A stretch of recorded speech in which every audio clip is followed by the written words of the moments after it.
Bueno, bienvenidos a este video sobre clase de osciladores, electrónica 3, Universidad del Norte. Hoy vamos a tratar un poco el tema de cómo construir un oscilador utilizando un resonador LC en serie. Y precisamente el resonador que nosotros estamos observando en pantalla nos muestra precisamente esa configuración. Nosotros en una clase anterior habíamos ya hablado de cómo construir un oscilador con un tanque LC en paralelo utilizando el par cruzado como nuestra parte electrónica. Entonces hoy vamos a dar, digamos, la explicación con el LC serie. Entonces, como observamos, tenemos nuestro, nuestro inductor y nuestro capacitor en serie. Si seguimos la misma metodología que aplicábamos con el oscilador LC en paralelo, una de las cosas que nosotros hacíamos era definir cuál era la resistencia equivalente entre los dos puntos señalados aquí. Si hacemos ese análisis de la impedancia equivalente, nosotros observamos que a baja frecuencia el capacitor se comporta como un circuito abierto y a una frecuencia muy alta el mismo capacitor se va a comportar ahora como un cortocircuito, pero el inductor es el que ahora se presenta como un circuito abierto. Entonces nuestra respuesta básicamente es como la que tenemos aquí en pantalla y vemos que viene desde el infinito totalmente abierto, llega hasta un cero, un corto y vuelve a ser infinito. ¿Ok? La frecuencia de resonancia de nuevo está definida por la combinación LC, raíz cuadrada, el inverso. ¿Ok? Bien. La pregunta fundamental es, ¿nosotros para qué queremos hacer un oscilador con un tanque serie si ya tenemos la posibilidad de hacer un tanque en paralelo? Y básicamente en el contenido de esta clase nosotros no estamos pensando tanto en materiales discretos, sino en materiales cuyo modelo equivalente precisamente se representa con un modelo de un tanque LC serie. Entonces vamos a hablar un poco de materiales. Cuando hablamos de materiales y cuando hablamos de este tipo de osciladores, básicamente nosotros estamos llevando el diseño analógico al máximo nivel. Es decir, nosotros vamos a entrar inicialmente en un campo de la mecánica para llegar finalmente a un oscilador electrónico. Entonces vamos a hablar un poco de materiales. Cuando nosotros hablamos de materiales en el curso de electrónica 3, nos estamos refiriendo un poco más a un aspecto multifísico. ¿Cómo así multifísico? Bien, cuando nosotros hablamos de multifísico, estamos hablando de diferentes dominios desde el punto de vista de la física. Es decir, por ejemplo, nosotros podemos tener el dominio de el calor, podemos tener el dominio de las oscilaciones elásticas, si existe ese término, me disculpo si estoy utilizando un término incorrecto, de las cargas, por ejemplo, del dominio eléctrico, etcétera, etcétera. Nuestro software de simulación, el LTSpice, el que usamos en clase, es un software que no es multifísico, sino tiene una sola dimensión física, que es el campo eléctrico. Mientras que hay otros software, por ejemplo, que sí combinan, digamos, los diferentes aspectos en diferentes dominios de la física. Uno de estos software, por ejemplo, es el ANSYS o el COMSOL. ¿Sí? Son software de simulación que pueden tener, digamos, una interacción entre varios dominios físicos. Por ejemplo, yo puedo tener un material y puedo ver cómo es su comportamiento, por ejemplo, de deformación, pero adicionalmente también puedo ver cómo es su definición, por ejemplo, de distribución térmica, o por ejemplo, puedo mirar cómo las cargas se dan en los materiales. ¿Ok? Entonces, cuando hablamos de ese sistema multifísico, nosotros lo que estamos tratando de hacer es de tomar una característica de un dominio y utilizarla para nuestro beneficio en otro dominio. Uno de los ejemplos de este tipo de característica, la primera de ellas que vamos a discutir, es la característica de piezoresistividad. En este caso, cuando nosotros hablamos de piezoresistividad, vamos a imaginarnos que tenemos un material, por ejemplo, este lápiz que tenemos aquí. ¿Okay? Este lápiz que tenemos aquí tiene una geometría, está construido por uno o varios materiales. Inicialmente, pues vamos a suponer que está compuesto por un material. Entonces, con la resistividad de este material y con digamos, sus variables geométricas, podemos definir la resistencia de este dispositivo. Es decir, tenemos la resistividad, tenemos la longitud, tenemos el área de la sección transversal. Yo puedo definir una resistencia de este elemento. Ahora vamos a suponer que yo a este elemento le aplico una tensión, ¿verdad? Un estrés, ¿sí? Y busco deformarlo. Si decimos que este material exhibe una característica piezoresistiva, significa que si yo tengo un multímetro que está leyendo esa resistencia y yo lo deformo, esa resistencia cambia su valor. Sin embargo, pues es un proceso unidireccional, es decir, si por alguna forma yo pudiese cambiar la resistencia, él no se va a deformar. Es decir, yo lo deformo, cambia su resistencia, simplemente. ¿Okay? Por ejemplo, algunos sensores como algunos acelerómetros utilizan este principio para poder hacer los sensores. Por ejemplo, yo le aplico a un acelerómetro, a una masa, le aplico una aceleración, él se deforma y algún material cambia su resistencia, yo mido la resistencia y puedo establecer cuánto fue la deformación. ¿Ok? Entonces, lo importante de resaltar en este es que es un fenómeno que es unidireccional. Se deforma, cambia la resistencia.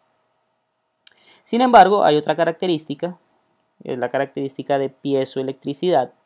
En este caso, esta característica sí es bidireccional. ¿Y cómo funciona? Más o menos. Digamos que no es el objetivo de la clase conocer exactamente en detalle, pero vamos a suponer que tenemos un material, nuevamente este, y él tiene una distribución de cargas en su estructura. Entonces, si yo, por ejemplo, deformo el material, veo que que las cargas se reorganizan y se alinean en una dirección particular.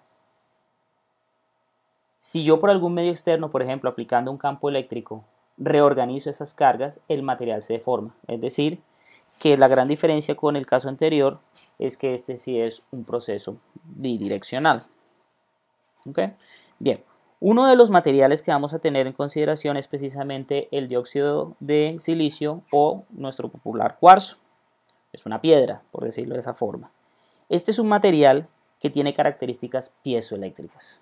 Es decir, él se deforma, adquiere, digamos, una reorganización de cargas, pero yo si reorganizo las cargas, él se deforma. Y resulta que este cuarzo es bastante interesante porque, de acuerdo a su estructura molecular, las oscilaciones o las variaciones o las vibraciones que tiene este material desde un punto de vista mecánico están muy bien alineadas, digamos, en una dirección. Entonces vamos a ir un momentico aquí a internet, vamos a colocar nuestro Crystal Oscillator. Okay. Y vamos a irnos aquí. Okay.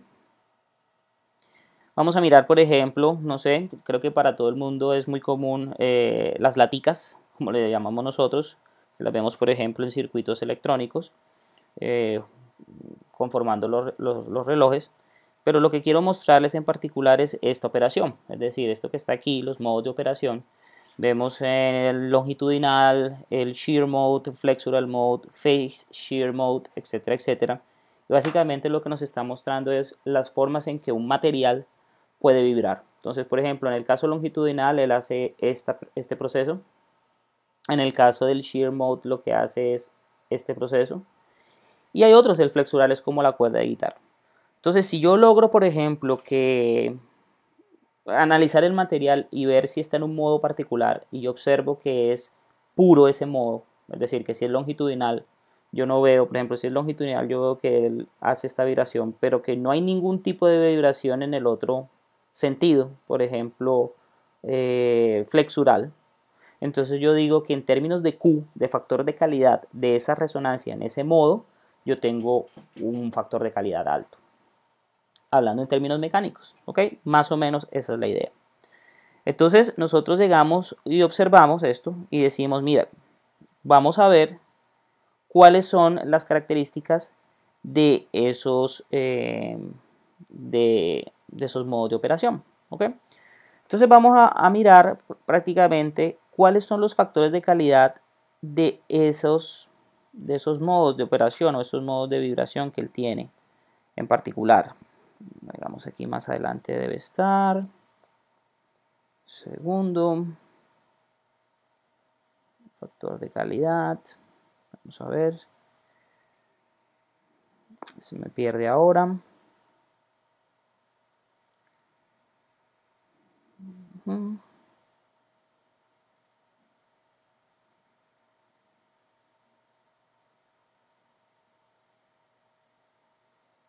Aquí, ¿ok? Aquí en particular, digamos, viendo esta página, el segundo párrafo nos dice lo siguiente. Una de las principales razones por el amplio uso de osciladores de cristal es su Q o su factor de calidad muy alto. Un valor típico está en el 10 a la 4 o 10 a la 6. Entonces, imagínense eso. ¿Qué continúa diciendo la referencia? Comparado con quizás 100 de un oscilador LC. Y lo vimos en la clase anterior, cuando estábamos viendo nuestra página de Coilcraft.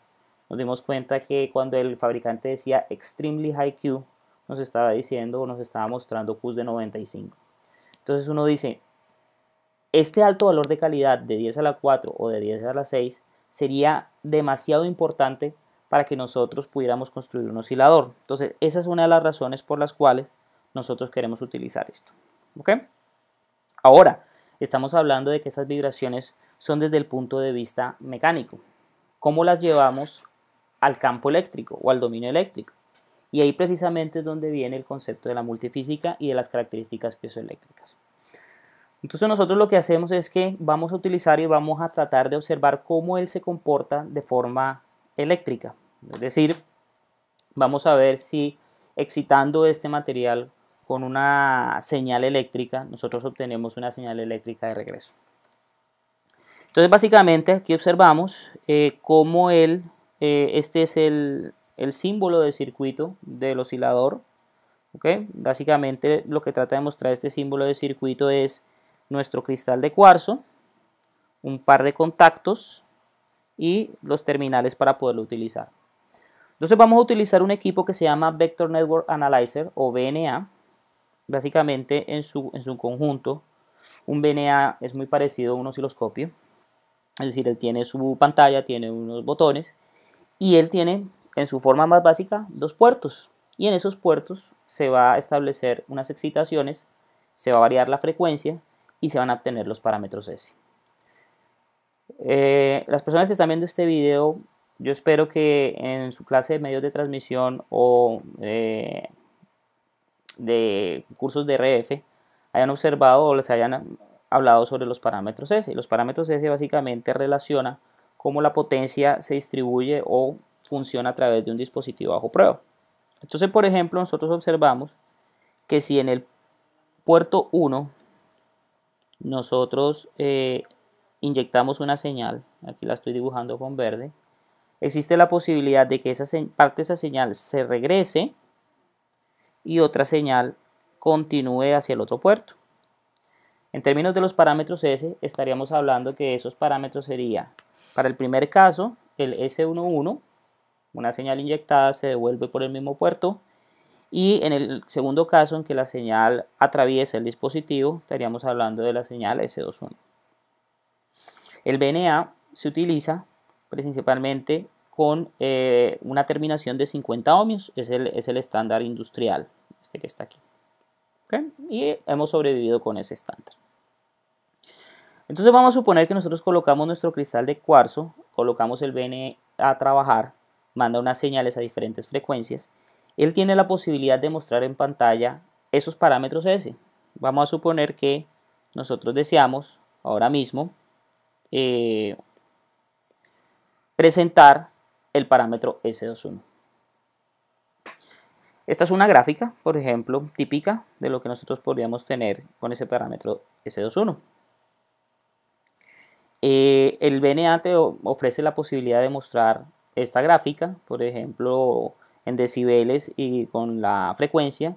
Puede presentar también el desfase, puede presentar una señal en forma polar, en carta de Smith, etcétera, etcétera. Tiene varias posibilidades. ¿Okay? Entonces vamos a suponer que hacemos un barrido de frecuencias y nuestro parámetro S21, es decir, lo que nosotros recibimos en el segundo puerto debido a una excitación en el primer puerto, es algo como lo que se está mostrando ahora en pantalla. Es decir, empieza con una amplitud muy bajita. Vamos a ponerla por aquí, una amplitud muy bajita como la que vemos aquí. Después tenemos un pico, baja, supongamos que ese pico es a 100 Hz. Luego vuelve y sube, observamos un pico bastante importante. Vuelve y baja, y luego tenemos un pico bastante fundamental. ¿Okay? Observamos que ese cristal tiene varios picos interesantes que muestran modos de resonancia del dispositivo.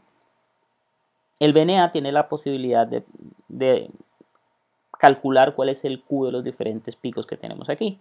Para ello lo que hace es colocar unos marcadores. Entonces, por ejemplo, en el caso de esta sección de aquí, lo que hace es colocar un marcador en el pico superior, más o menos va a reportar cuánto es la amplitud de ese pico, y va a colocar dos marcadores adicionales a una diferencia de 3 dB y calcula el factor de calidad. Por ejemplo, vamos a suponer que este pico dio un factor de calidad de 50.000 y vamos a suponer que el segundo pico nos dio un factor de calidad de 200.000. Entonces la idea es que nosotros podamos utilizar ese. ¿Okay? Vamos a suponer que nos interesa precisamente trabajar con este pico. ¿Okay? A 30 kHz.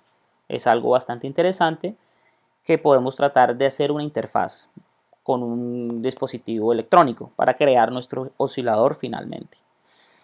Entonces vemos que ese pico tiene digamos, un ancho de banda bastante reducido, lo cual va a producir una muy buena señal casi senoidal. Ya nosotros hemos visto en clases anteriores que el ancho de ese pico lo que va a producir es una señal, un ruido de fase.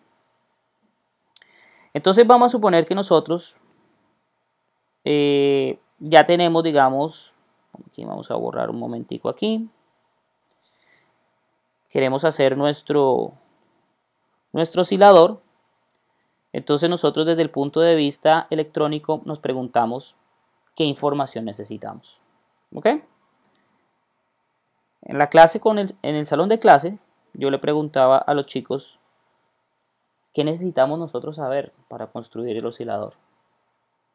Entonces la respuesta inicialmente es: profesor, no sabemos qué es lo que nos está preguntando. ¿Ok? Es una respuesta válida. Entonces yo les presentaba el siguiente diagrama: AB, sistema realimentado. Yo quiero construir un oscilador. ¿Cuál es el primer criterio o la ley fundamental para poder tener un oscilador? Por lo menos para que sostenga oscilaciones. Entonces yo les decía a los chicos: miren, tenemos que mirar cuál es el criterio de Barkhausen. ¿Okay? El criterio de Barkhausen me va a decir en dos secciones, la de la ganancia y la de la fase, qué debe satisfacer ese lazo que yo tengo ahí para hacer un oscilador, por lo menos para que se sostenga la oscilación. Entonces, básicamente decimos que necesitamos saber cuánto es la ganancia y cuánto es la fase. Entonces, por ejemplo, aquí de nuestra gráfica inicial, nosotros estamos viendo que a 30 kHz nuestra ganancia máxima, esta que está aquí, vamos a dibujarla, más o menos está alrededor de 5 dB. Entonces nosotros decimos, ok, menos 5 dB tengo en mi circuito B, porque obviamente nosotros vamos a poner el resonador en B. Entonces en el circuito A, ¿cuánto debo tener de ganancia por lo menos para sostener las oscilaciones? Entonces todos debemos estar de acuerdo en que necesito 5 dB para sostener las oscilaciones. ¿Qué otro parámetro debo saber? Pues precisamente tengo que saber cuánto es la fase. ¿Bien? ¿Cuál es el desfase asociado de B o de ese resonador para yo poder seleccionar entonces el desfase de A para poder cumplir con el criterio de Barkhausen? Entonces aquí es donde nuestro VNA también nos da la opción de mostrar el desfase. De hecho, pues lo podemos ver tal cual, muy similar a Bode, pero existe otra posibilidad y es hacer una gráfica polar, muy similar a la que nosotros hicimos con el diagrama de Nyquist.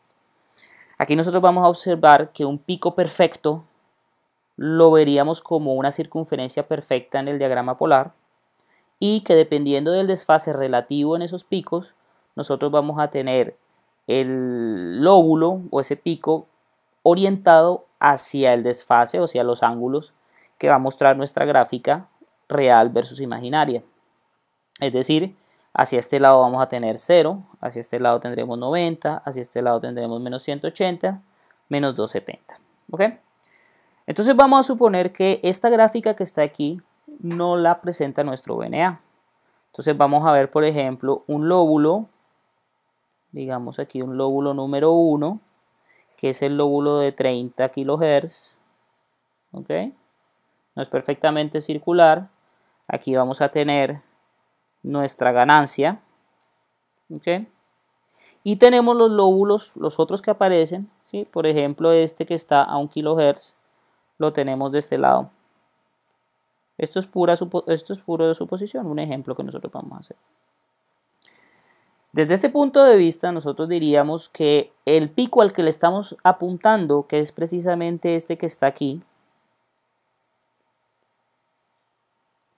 tiene un desfase de 0 grados. ¿Okay? Eso es lo que nos está reportando nuestro VNA.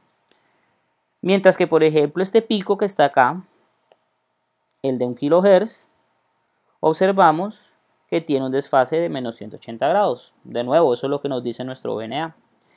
Entonces, si nosotros retornamos a nuestro sistema AB, nosotros podríamos decir que B tiene un desfase de 0 grados. Por lo tanto, nuestro sistema electrónico con el que vamos a hacer la interfaz también debería tener 0 grados y de esa forma satisfacer el criterio de fase. Bueno, vamos a suponer que nosotros vamos a ver nuestra salida con un osciloscopio, ¿ok? Y resulta que no tenemos salida. Señal totalmente muerta. ¿Qué se nos ocurre que puede estar pasando? Entonces, una de las cosas que uno diría, bueno, listo, ya yo sé que el criterio de Barkhausen en términos de magnitud es el criterio suficiente para sostener las oscilaciones, pero no para iniciarlas. Entonces decimos, claro, eso es lo que nos pasaba. Entonces vamos a colocar, por ejemplo, más ganancia, la que sea, por ejemplo, 10 dB. Salida, nada, igual de muerta. ¿Qué puede estar pasando? Sigamos aumentando nuestra ganancia. Digamos que llegamos a 30 dB. ¿Ok? Salida, nada, lo mismo, muerta totalmente.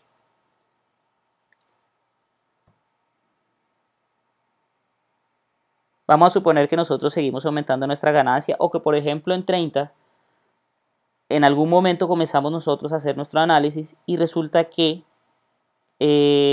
vamos a suponer aquí algo así, alcanzamos a colocar, no sé, algo así como, sí, como 35 o 40 dB. Y cuando vamos a nuestro osciloscopio, tenemos una muy buena noticia. Sale una oscilación. ¿Ok? Pero resulta que cuando nosotros medimos nuestra frecuencia, la frecuencia es igual a 1 kHz. Entonces nosotros decimos, ¿cómo así que 1 kHz? Si le estamos apuntando al de 30 kHz. El de 1 kHz, que efectivamente hay un pico presente, de acuerdo con nuestra medida del VNA, su desfase es 180. Es decir que mirando nuestro sistema realimentado AB, en realidad tenemos un desfase de 180 grados alrededor del lazo. Parece como ilógico, ¿no? Parece que la teoría se estuviese contradiciendo. Porque bueno, la ganancia de 40, nosotros vemos aquí que la ganancia para un K es de menos 20, o sea que necesitaríamos realmente solamente 20 dB para sostener las oscilaciones. Pero el necesitar más ganancia podría explicarse fácilmente en el hecho de que para hacer la interfaz entre el sistema electrónico y el resonador, pues yo tengo muchos otros elementos que pueden generar pérdidas, ¿sí? O sea, por ejemplo, yo puedo tener cables de conexión, las pistas de la tarjeta donde estoy haciendo eso, o sea, muchas cosas. Pero no se justifica el hecho de los 180 grados alrededor del lazo. ¿Qué estará pasando? ¿Será que Barkhausen está malo? Uno hasta llega a pensar esas cosas.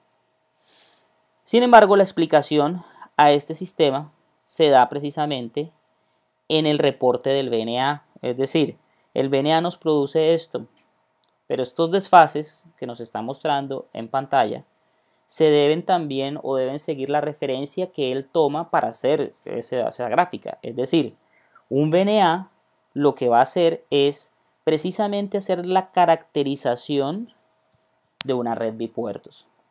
Y en la red bipuertos, las referencias como se definen es precisamente el voltaje arriba, o sea, el positivo arriba, el negativo abajo y las dos corrientes entrando a nuestro dispositivo. Si nosotros queremos hacer un oscilador, nosotros precisamente lo que queremos es que la señal circule así y circule así. Es decir, en ningún momento estamos considerando que, digamos, el flujo de señal es ingresando por los dos terminales, sino que ingresa por un lado y sale por el otro. Ahí es donde nosotros definimos nuestros 0 grados o, bueno, múltiplo de 2pi para nuestro criterio de Barkhausen. Entonces, obviamente, hay un desfase de 180 grados inherente entre las referencias que toma el VNA y lo que nosotros estamos considerando como nuestro desarrollo del criterio de Barkhausen. Es decir, que quiere decir que realmente lo que nosotros vemos como 0 aquí, para nuestro modelo de referencia, realmente aquí son 180 grados de diferencia. Entonces, cuando nosotros volvemos a colocar nuestro sistema electrónico y lo ajustamos, por ejemplo, decimos aquí vamos a colocar, no sé, como 10 dB para asegurar que inicie la oscilación y ponemos 180, porque realmente para nuestro marco de referencia este es menos 180. Nosotros ¿qué vamos a observar a la salida? Vamos a observar una linda onda, ahora sí, a una frecuencia de 30 kHz. Entonces espero que haya quedado claro ese punto. ¿Ok? Bien. ¿Cómo construimos entonces el circuito? Es decir, nosotros ahora necesitamos tener o construir la electrónica que va a ser la interfase con ese resonador. Entonces, por ejemplo, vamos a suponer que tenemos este caso donde el desfase es de 180 en el resonador. Necesitamos entonces un dispositivo electrónico que nos dé 180 grados de desfase. ¿Okay? Sin embargo, ese no es el único dato que necesitamos. Es decir, nosotros necesitamos saber cómo este oscilador o cómo el resonador procesa las señales.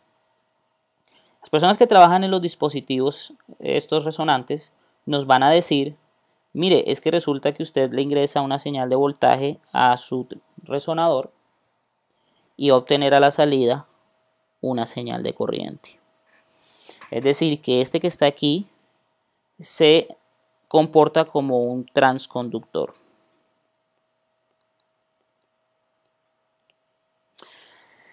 Entonces, si él se comporta como un transconductor, nuestro amplificador, el que necesitamos aquí, debe precisamente ser un transresistor.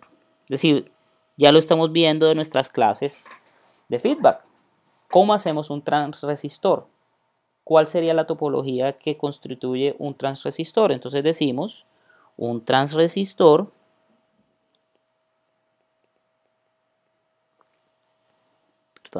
un transresistor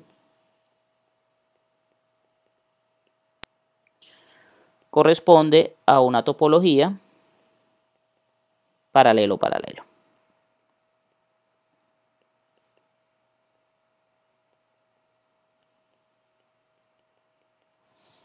¿Okay? Una topología paralelo-paralelo.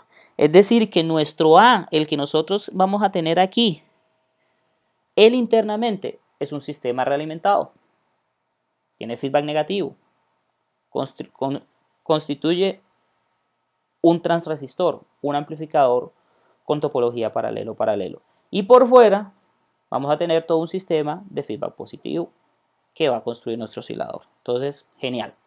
Entonces, vamos a mirar ejemplos básicos de un transresistor. Entonces, no sé si ustedes recuerdan, chicos, en nuestras definiciones de clase, yo les decía que había un circuito que era muy básico que lo íbamos a ver digamos, recurrentemente. Bueno, este es el último lugar en el que lo vamos a ver y es precisamente nuestra topología básica paralelo que tenemos aquí. Aquí tenemos nuestro mezclado, nuestro mezclado paralelo y nuestro muestreo paralelo. De nuestras clases de feedback, nosotros decíamos que nuestra ganancia de lazo cerrado aproximadamente iba a tender a ser igual a menos RF, es decir, obviamente, en términos de magnitud, pues tenemos RF, pero en términos de ganancia tenemos 180. Es perfecto, ¿ok? Y ese lo vamos a utilizar y es un circuito muy sencillo que trabaja bien con este tipo de osciladores. Sin embargo, pues vamos a pensar cómo sería nuestra A si necesitáramos hacer una interfaz con un dispositivo que nos diera 0 grados de desfase. Es decir, tendríamos que complementar este transresistor básico con otra sección que nos diera otros 180 grados adicionales para tener entonces el desfase necesario. Sin embargo, nosotros antes de pensar cualquier otro sistema realimentado, nosotros debemos ver que si aquí tenemos un transresistor que tiene una entrada y produce una salida, yo lo que necesitaría o podría colocar es otra etapa, un amplificador de voltaje que tome ese voltaje de la primera etapa y lo convierta en un voltaje de segunda etapa y al final mi combo completo va a ser un transresistor y es lo que tenemos aquí a continuación. Es decir, tenemos nuestro transresistor aquí y tenemos una etapa CS, amplificador de voltaje, pero nuestro combo sigue siendo un transresistor. Entonces, de nuestras clases de feedback y clases de electrónica 1, nosotros podemos estimar cuál es nuestra ganancia, ¿ok? Entonces vemos aquí, por ejemplo, ganancia de la primera etapa, aproximadamente, y nuestra ganancia de la etapa 2. Vale la pena resaltar pues que la ganancia de la primera etapa la podemos utilizar también con la técnica del return ratio, no hay ningún problema, ¿ok? En la segunda etapa, pues por favor me permiten utilizar que la resistencia de salida del transistor es muy grande, entonces por eso la aproximamos así. ¿Ok? Bien, perfecto. Entonces estos son dos ejemplos que nosotros tenemos. Bien. Nosotros colocamos nuestro oscilador y vamos a tener un funcionamiento. ¿Ok? Bien. Sin embargo, la pregunta es,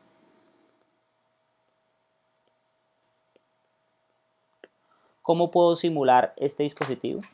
Es decir, antes de construirlo, por ejemplo, si esto es un chip, nosotros debemos estar seguros que nuestro sistema funciona. No podemos hacerlo por prueba de error, tendremos que simularlo. Entonces la pregunta es, en un esquema o en un software de simulación como el LTSpice, ¿cómo ingresamos este resonador? Si es una piedra, si es un dispositivo piezoeléctrico. Deberíamos encontrar un modelo equivalente eléctrico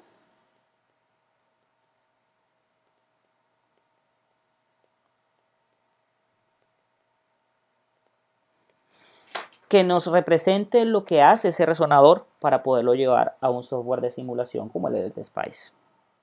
¿Cómo hacemos? Y ahí precisamente es donde está, digamos, el detalle.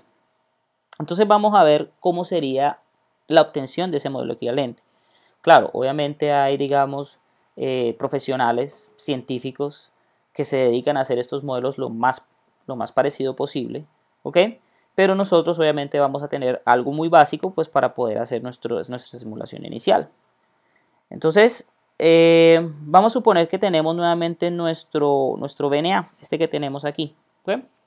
Vamos a ponerlo aquí para que no nos confundamos por el momento. Tenemos este, ¿ok? La pregunta número 1 es, ¿deseamos encontrar un modelo equivalente que represente todos los picos o nos interesa alguno en particular? La respuesta, obviamente, es vamos a centrarnos en el que nos interesa. Si en este caso el que está, digamos, resaltado como un color rosado. ¿Ok? Los otros sí, muy bien, excelente. Pero en la medida en que yo necesite más picos, representar más picos, pues va a ser mucho más complicado mi modelo. Entonces vamos a suponer que yo me voy a dedicar exclusivamente al pico que está resaltado en rosado. Quiero hallar un modelo para él, que está ahí. ¿Ok? Esa es la primera. ¿Cómo lo hago? Entonces, vamos a suponer que yo le hago un zoom a ese pico. ¿Okay? Vamos aquí a borrarlo. Vamos a suponer que tenemos este, ¿cierto? Vamos a borrar un poquito más aquí.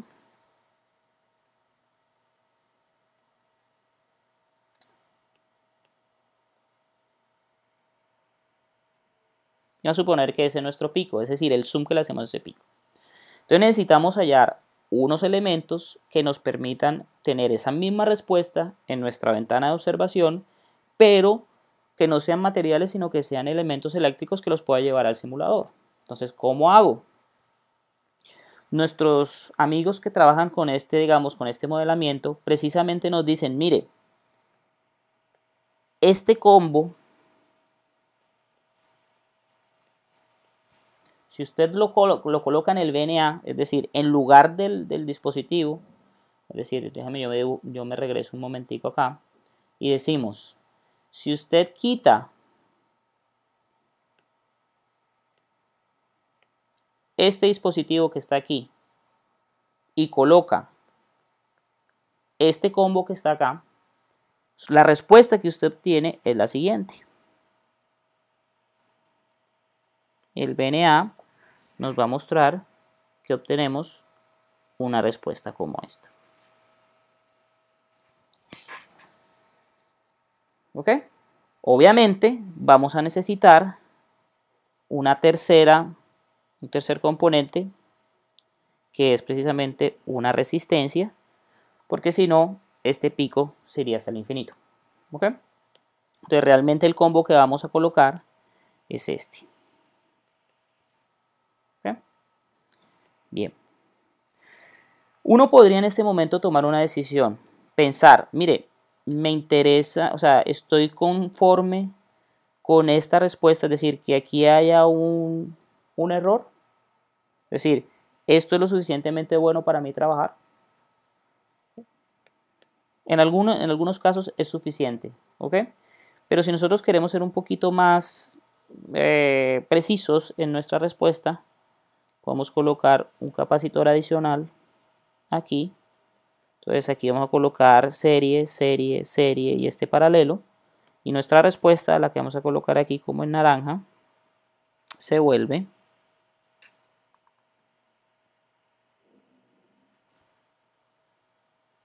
precisamente esta que está aquí. ¿Okay? Ahí nosotros podemos decir que este modelo equivalente, el que está acá, es lo suficientemente bueno para representar esa ventana de información. ¿Okay? Esto sí lo podemos colocar acá. ¿Okay? Vamos a tener esa información. Ahora, ¿qué elementos hacen, verdad? O sea, ¿cuáles son los valores de los elementos? Y aquí, digamos, en esta sección de aquí, tenemos precisamente estas fórmulas. Estas fórmulas son fórmulas empíricas, son fórmulas que me facilitó compañeros del laboratorio donde hice mis estudios de posgrado. Y básicamente lo que nos muestra es lo siguiente: vamos a utilizar el hecho precisamente de las terminaciones de 50 ohmios que tiene el VNA y se generan tres fórmulas. La primera, para determinar RS, 100 sobre 100 a la IL sobre 20 menos 100. La primera pregunta es ¿qué es IL? Bueno, en la literatura IL significa Insertion Losses y es precisamente la máxima amplitud que tenemos aquí. Vamos a incluir ese IL tal cual aparece en decibeles y todo en nuestra fórmula. Entonces, en el caso de la gráfica que tenemos aquí en pantalla, tendríamos menos 5 dB y esos menos 5 se colocarían aquí. ¿Ok? El capacitor en serie sería 1 sobre 2 pi FSRS por Q, donde el Q es precisamente el Q que haya nuestro VNA, y lo mismo va a ser con LS. ¿Ok? Bien, entonces vamos a mirar, por ejemplo, algunos casos. Me voy a devolver un poco acá. No se preocupen por lo que yo voy a hacer ahora a continuación, porque esto está en las notas de clase que están en el catálogo web. ¿Okay? Vamos a mirar, por ejemplo, esto que tenemos aquí. Esta gráfica que nosotros tenemos acá es precisamente una medición real de un dispositivo que hizo uno de mis compañeros. Públicamente voy a decir su nombre, es el doctor Wan Ling Pan, cuando estábamos trabajando en Georgia Institute of Technology, donde hice mi doctorado. Y básicamente lo que me decía era lo siguiente: mira, yo tengo este dispositivo, utilicé una combinación de materiales, nitrato de aluminio, si mi mente no me engaña, y él tiene una característica piezoeléctrica. La medición de ese dispositivo nos dice que tiene una frecuencia central, aquí la vemos, de 23.0016 MHz. Tiene unas pérdidas por inserción de menos 27.58 dB y tiene un Q medido de 4316. ¿Okay? El desfase reportado por el VNA era de 180 grados. Significa que el desfase que nosotros vamos a utilizar para nuestro, digamos, diseño, cuando lo colocamos, va a ser un desfase de 0 grados. Porque acuérdense que el VNA y nuestra referencia tienen una diferencia. ¿Ok? Entonces, utilizando las fórmulas que nosotros teníamos aquí, precisamente estas, nosotros vamos a obtener los valores correspondientes a nuestro transconductor. Para este caso particular, 68.52 milihenries, 2294 ohmios y 698.86 por 10 a la menos de 18 faradios. Obviamente este valor tan pequeño causa sensación, pero recuerden que no es que yo coja el dispositivo, lo abra y encuentre ese capacitor, o que ese capacitor esté ahí en alguna parte, sino que es el valor de ese equivalente eléctrico teórico que nosotros hemos hallado para colocar en el simulador. Entonces son dos diferencias. ¿Okay? Bien. Colocamos nuestro oscilador, ¿ok? Y encontramos que él va a funcionar, ¿ok? Bien. Ahora, si nosotros vamos a hacer, si nosotros queremos recordar un poco, como en la clase anterior, el Automatic Gain Control, la pregunta es cómo hacemos nuestro Automatic Gain Control para este tipo de dispositivo, ¿ok? Y también cómo lo integramos. Esas son las dos, digamos, las dos cosas que vamos a abordar ahora. La integración, por ejemplo, podemos tomar estas resistencias que tenemos acá y las podemos convertir por cargas activas. Eso podemos hacerlo. ¿Okay? Si hacemos eso, encontramos precisamente este circuito. Lo interesante de este circuito, que es un circuito básico, es que la conexión de la base del transistor PMOS lo hago directamente, o hago un cortocircuito con la base del NMOS. Eso lo que va a ayudarnos a hacer es una autopolarización del transistor M3 en este caso.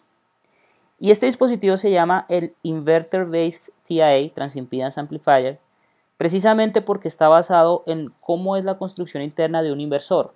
Es decir, sí, nuestra compuerta lógica, la que nos gusta tanto, esta que está aquí. Este es un inversor, digamos el 7404. Por dentro, él es así. Entonces nos damos cuenta que es precisamente la configuración básica que tenemos en nuestro TIA. Ahora, la resistencia. ¿Cómo hacemos esta resistencia? La resistencia tiene que ser una resistencia que yo pueda variar, como quien dice, una especie de potenciómetro, de forma tal que yo pueda variar la ganancia. ¿Sí? Más o menos en este video, en esta clase, hemos dicho que nuestra ganancia del sistema depende de RF. Entonces una cosa que podemos hacer es colocar un transistor. Acuérdense que nuestro transistor sirve también como resistor en la región triódica. Y nosotros nos damos cuenta, por ejemplo, que si el transistor, este voltaje de control que hemos colocado aquí, hace que el transistor esté totalmente apagado, no vamos a tener canal, es decir, una resistencia muy grande, y vamos a tener una ganancia muy grande. Si prendemos nuestro sistema de control, entonces vamos a comenzar a tener la formación de un canal, y ese canal va a tener una resistencia asociada, y esa resistencia asociada será menor que si está abierto, y así yo puedo cambiar la ganancia. ¿Okay? Entonces es interesante nuestro sistema, porque con esto podemos tener un dispositivo, un amplificador, que podemos variar la ganancia. ¿Okay? Bien. Imaginémonos por un momento que nuestro pico máximo es aquí estamos viendo 23.0016 MHz. Y nosotros construimos nuestro oscilador y resulta que nuestro oscilador nos dio fue 23.2 MHz. En algún momento uno podría pensar, bueno, eso es un problema de redondeo, de cifras decimales, pero realmente tenemos la medida, es decir, el resonador tiene una frecuencia pico de 23.0016 MHz. ¿Dónde está la diferencia? Si nosotros miramos, digamos, adecuadamente, nos vamos a dar cuenta que si el pico máximo está precisamente aquí y nuestra frecuencia resultante está por aquí, nosotros nos damos cuenta que realmente hay un desfase con respecto a los 0 grados perfectos que nos reportaba el VNA. Tenemos un desfase, no sé, por ejemplo, menos 10 grados. Entonces nosotros decimos, ¿cómo es posible que se ajuste ahí? Y eso se puede explicar, por ejemplo, por lo mismo, los cables de interconexión, las pistas, crean elementos parásitos que hacen que haya un pequeño desfase, porque el oscilador como tal, es decir, la parte electrónica, el resonador que él ve no es solamente el resonador, sino todos los elementos que lo interconectan. Para la electrónica, todo lo que está por fuera de él sería el resonador, y por lo tanto, él vería, digamos, ese desfase de todo ese conjunto. Y en ese conjunto pues podemos tener cables, podemos tener pistas de PCB y obviamente pues eso puede crear algún tipo de desfase. La pregunta es cómo hace el oscilador, la electrónica, que en este caso particular, la que vemos nosotros aquí, se supone que es de 0 grados para tener 10 grados que complementen o que hagan, digamos, o sea, que satisfagan el criterio de Barkhausen. La respuesta está precisamente también en esta sección de aquí. Y a mí me encanta esto, yo digamos que quiero hacer públicamente, digamos, un recorderis para los estudiantes, y es que aquí en esta sección tan pequeña que hemos visto el día de hoy en este video, nosotros tenemos respuesta en frecuencia, tenemos feedback, tenemos osciladores, es decir, tenemos todo un compendio de electrónica 3 muy interesante. Por ejemplo, si yo pregunto a los estudiantes cuál es el polo asociado con esta sección, ¿qué podríamos decir? Vamos a decir que tenemos una resistencia, que es esta, pero también tenemos un par de capacitores y que por lo tanto nosotros vamos a tener una constante de tiempo RC justo en la entrada. Al yo cambiar la resistencia del transistor, cambio la posición de un polo. Entonces nosotros lo que vamos a hacer es, si hacemos un diagrama de Bode, es precisamente esto que está aquí. Es decir, cambiamos la ganancia, pero también tenemos un polo que se mueve. Y esto es extremadamente importante porque eso nos da flexibilidad. Entonces nosotros nos vamos a dar cuenta, por ejemplo, de la sección que está sombreada. Si yo, por ejemplo, necesito tener un desfase que no sea exactamente 0, lo puedo lograr. Y precisamente lo puedo lograr aumentando ganancia. Entonces es bastante interesante. Entonces, chicos, eso digamos que era un poco, digamos, la charla que les quería mostrar el día de hoy para aquellos estudiantes que no pudieron asistir. Bueno, en este caso fue que no pude dar la clase, pero digamos que para que este video dure para las futuras generaciones, los estudiantes que no puedan asistir también pueden ver este video. Básicamente lo que quería hacer es un resumen de cómo se hace un circuito oscilador utilizando un resonador que se modela con un circuito RLC en serie. Les agradezco mucho, nos vemos.